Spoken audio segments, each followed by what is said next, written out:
Cette vidéo fait suite aux deux vidéos précédentes où je répondais aux commentaires que Guylaine m'a laissés sous une vidéo. Et on arrive à la troisième partie aujourd'hui. Donc avant d'aller dans cette troisième partie, merci Guylaine pour cette question parce qu'il y avait énormément de choses à l'intérieur. Et pour les personnes qui voudraient poser également des questions, pensez bien à détailler au maximum de votre commentaire la situation. Ça donne tout un ensemble d'éléments, pas juste une phrase. Comment avoir confiance en soi, comment ceci, comment cela. C'est pas suffisant. C'est bien d'approfondir, c'est bien d'aller dans les détails, d'écrire tout ce qui vous passe par la tête, tout ce qui remonte, parce qu'il y a tout un ensemble d'informations à l'intérieur qui vont me servir à moi, mais qui vont te servir également à toi quand tu écris ta question, parce que tu peux ensuite la relire, et en la relisant, tu vas prendre conscience, peut-être, peut-être pas, peut-être dans un certain temps, de ce qui est caché derrière ce qui est écrit. Alors le troisième point que je voulais voir aujourd'hui, je ne vais pas revenir sur les points précédents qui étaient le côté relationnel, et qui était le côté émotionnel.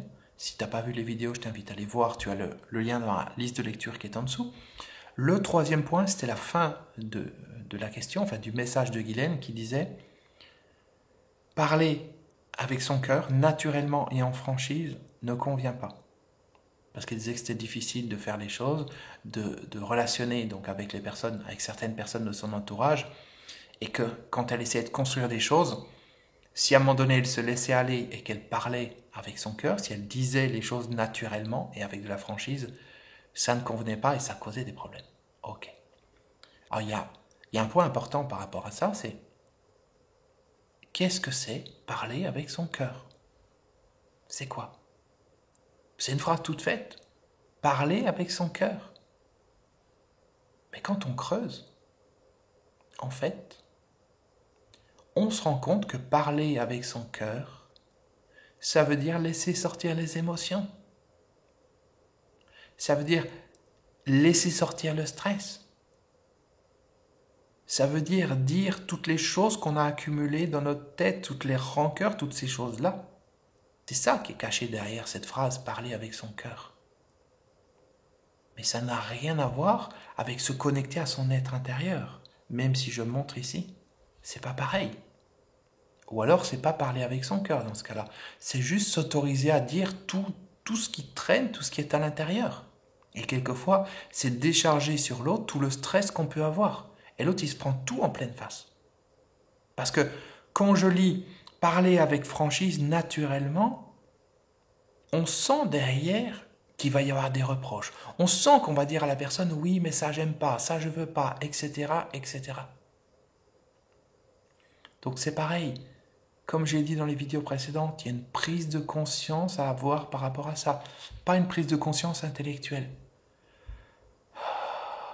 Juste descendre à l'intérieur de soi et prendre conscience que je suis dans le contrôle. Prendre conscience que ce que j'appelle la franchise, ce que j'appelle avec le cœur, c'est simplement laisser exploser tous ces grumeaux intérieurs dont je parlais dans une vidéo précédente. C'est laisser exploser les émotions, laisser sortir les regrets, laisser sortir les reproches, etc., etc. Ou dire à la personne tout ce que l'on pense, dire ce que l'on pense. Mais ce que l'on pense n'a rien à voir avec la réalité. Ce que l'on pense, c'est le résultat d'une image que le mental met devant nos yeux. On se fait une image de la personne. Donc on pense, mais on s'en fout de ce qu'on pense. Si je suis en relation avec une personne, je m'en fous de ce que je pense. La relation ne se fait pas de mental à mental. La relation, elle se fait en descendant à l'intérieur de soi, en se connectant à l'intérieur de soi et en étant soi-même. Et cette relation, elle n'a même pas besoin de mots.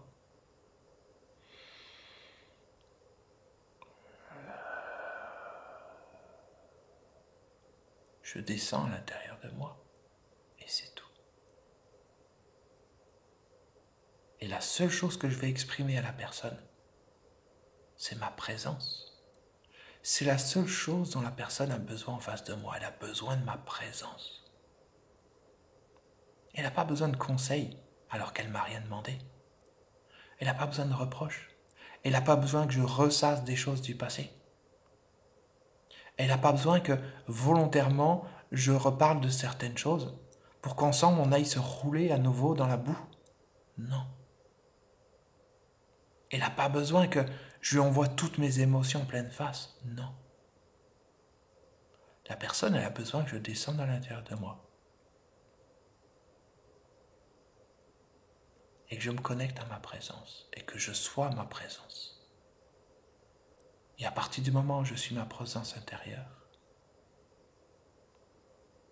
je suis réel. Je suis vrai. Et c'est le plus beau cadeau qu'on peut faire à une personne. Être vrai. Et être vrai n'a rien à voir avec ce qu'on va dire. Parce que ce qu'on va dire, c'est calculé avec le mental. C'est le mental qui va dire ceci ou cela de telle ou telle manière. Et bien sûr, c'est déformé par le stress, par les peurs, par les émotions, par les retenues, par le fameux champ de mine dont je parlais dans les vidéos précédentes. Et ça n'a rien de vrai. Ça n'a rien de parler avec le cœur. À partir du moment où je descends à l'intérieur de moi et je suis présent, encore une fois, c'est le plus beau cadeau que je peux faire à la personne. Et c'est tout. Mais ça, c'est un travail. C'est comme le reste. Ça se pratique. C'est ce qu'on fait dans les ateliers. Et c'est pas pour rien que c'est quelque chose d'intense et que ça dure des semaines et des semaines. Parce qu'il y a un vrai travail à faire.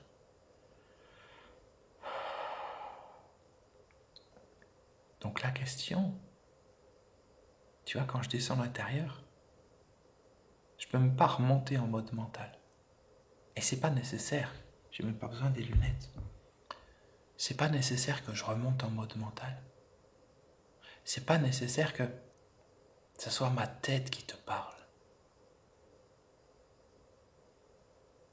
Sens ce qui se passe quand je descends à l'intérieur de moi. Sens que c'est pas du tout la même chose cette communication quand elle vient de l'intérieur, quand c'est mon être intérieur qui construit les mots, qui construit les phrases. Quand ce que je dis n'a aucune référence au passé, aucune référence au futur, c'est juste quelque chose qui se déroule dans l'instant. Ça t'emmène à descendre à l'intérieur de toi. Et ça te nourrit intérieurement. Ça te nourrit parce que, comme tu descends à l'intérieur de toi, tu te connectes à la vraie vie, à la vraie puissance qui est en toi. Et bien sûr, ça se fait parce qu'on parle de ce sujet. Mais tout en étant présent, je peux amener une personne en face de moi à descendre à l'intérieur d'elle, sans même parler de telle ou telle chose, ou de choses, sans même parler de choses en rapport avec ce dont on parle aujourd'hui. Je peux très bien parler de la pluie et du beau temps. Ou je peux simplement ne rien dire du tout, et l'écouter, et être présent. Et là, petit à petit, ça va la faire descendre à l'intérieur d'elle. Elle va être dans sa présence. Et ça va l'apaiser. Et elle en ressortira grandie. Elle en sortira nourrie de l'intérieur. Et pas juste nourrie mentalement.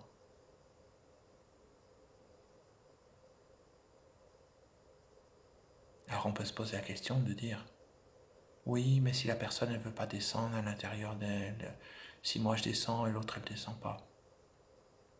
Quand je descends à l'intérieur de moi, je n'ai pas d'attente vis-à-vis de l'autre. Je n'essaye pas de le manipuler. Je descends juste à l'intérieur de moi. Et à ce moment-là, si la personne en face de moi est prête à recevoir certaines choses, certains rayons de lumière, on va dire, quand je me connecte à mon soleil intérieur, eh bien ça va se faire. Ou quelquefois, c'est juste des petites graines qui vont être arrosées petit à petit. Mais si j'ai un objectif de dire il faut que je fasse descendre la personne à l'intérieur d'elle, surtout si elle ne m'a rien demandé. Tu vois, par exemple, je peux avoir cet objectif si je suis avec une personne en individuel ou dans le cadre d'un groupe de travail. Ok, parce que la personne a demandé ça. La personne, elle s'inscrit pour faire un travail. Donc c'est ok, elle est prête. Mais la personne qui n'a rien demandé, j'essaye de la faire bouger dans une direction alors qu'elle n'a rien demandé. Donc déjà, quand je fais ça, je ne suis pas connecté à l'intérieur de moi. Je suis connecté à mon ego, à mon mental, qui me fait croire que je suis connecté à l'intérieur, mais j'y suis pas. Ça, c'est le premier point. Et le deuxième point, c'est que quand je suis connecté à l'intérieur de moi, profondément à l'intérieur de moi, je ne cherche pas à modifier ce qui se passe. Si je veux modifier ce qui se passe, ça veut dire que j'ai une image devant les yeux de ce que je veux atteindre. Là, j'ai pas d'image. On est à la 3e vidéo par rapport aux commentaires de Guylaine. Je me suis levé, j'ai dit ok, je fais une vidéo sur le commentaire de Guylaine et après j'en fais une autre sur le commentaire d'une autre personne. Finalement, j'en ai fait 3 pour la même personne. Pourquoi? Parce que je lâche les attentes. Bien sûr, il y a une attente préalable, mais à partir du moment où je me pose, je me mets face à la caméra, cette attente, elle disparaît. Tout ça, ça disparaît. Et c'est la profondeur qui amène la qualité de la relation, de l'interaction avec l'autre. Parce que c'est mon être intérieur qui connecte avec ton être intérieur. Et c'est ça qui fait que tu te sens bien. C'est ça qui fait que tu sens qu'il y a une profondeur et tu te sens comme nourri de l'intérieur. Il y a quelque chose qui se passe. Quand c'est le mental qui s'adresse au mental, c'est une partie malade qui s'adresse à une partie malade. Parce que le mental, il est malade, on ne peut pas l'assainir. Le mental, c'est une partie qui n'a rien à voir avec la connexion intérieure. Le mental, il est là pour chercher des problèmes, il est là pour chercher des conflits, il est là pour chercher des occasions de penser, de réfléchir, de manière compulsive. Donc quand 2 mentales sont en communication, ça donne rien du tout. Quelquefois, il y a une espèce d'accord tacite qui est passé entre 2 personnes comme ça qui sont dans le mental. Où elles essayent plus ou moins de se respecter mentalement, de se donner un petit peu de place au niveau de leur ego, de s'aimer mutuellement, enfin mutuellement de se dire je t'aime, etc. Tu vois, parce qu'elle veut entendre l'autre lui dire je t'aime. Mais tout ça, ça reste sur la surface, c'est un jeu. C'est juste un jeu. La vraie profondeur, elle est bien ailleurs. Et encore une fois, si tu sens qu'il y a une partie de toi qui pose des questions, qui dit oui, mais attends, parce que tu sais pas. Non, parce que c'est pas ça, t'as mal compris. Stop. On s'en fout de ce que tu penses à cet instant précis. Et on s'en fout de ce que je pourrais penser aussi. C'est pas par rapport à toi. Et quand je dis tu, je m'adresse à chaque personne qui regarde la vidéo. Ça n'a pas d'importance, ça n'a plus d'importance. La seule chose qui est importante, c'est que tu atterrisses à l'intérieur de toi. Et quand tu atterris à l'intérieur de toi, tu laisses les choses se faire. Et elles se font comme elles se font. Et puis c'est tout. Alors tu vas me dire, oui, mais comment je fais si telle ou telle personne ne veut pas changer, et si telle ou telle personne est difficile au niveau relationnel? Comment est-ce que je peux gérer ça? Eh bien, on en parlera dans la prochaine vidéo.